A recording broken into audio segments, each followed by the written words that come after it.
Ready to transform your messy classroom into a super organized digital learning hub using OneNote Class Notebook in Microsoft Teams. First, open Microsoft Teams and navigate to the team you want to use for your class. If you don't have one, create a new team by clicking Join or Create Team, the bottom, and selecting Create Team. Choose the class team type. In your class team, go to the General channel, look for the icon at the top to add a new tab, click it. A window pops up, search for OneNote and select it. You'll see the option to create a class notebook, click on it.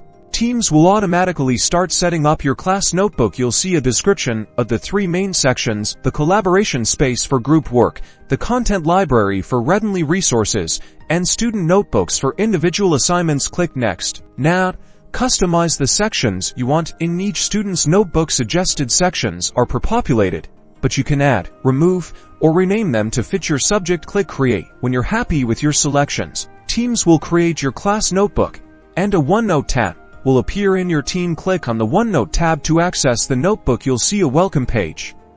Expand the navigation menu to see the collaboration space, content library, and your students' private notebooks, which populate as students access the notebook. To distribute an assignment, create a new page in the content library. Once you're done, in the class notebook toolbar, select Distribute Page. Choose the section in the students' notebooks where you want the assignment to go, and click Distribute. You can review student work directly within their individual notebooks and provide personalized feedback using text, audio, or even linking tools. Changes sync automatically. Encourage students to check their team's activity feed for notifications about new assignments and feedback. This keeps everyone informed and engaged. Now you can use your OneNote Class Notebook to create a dynamic and well-organized digital classroom.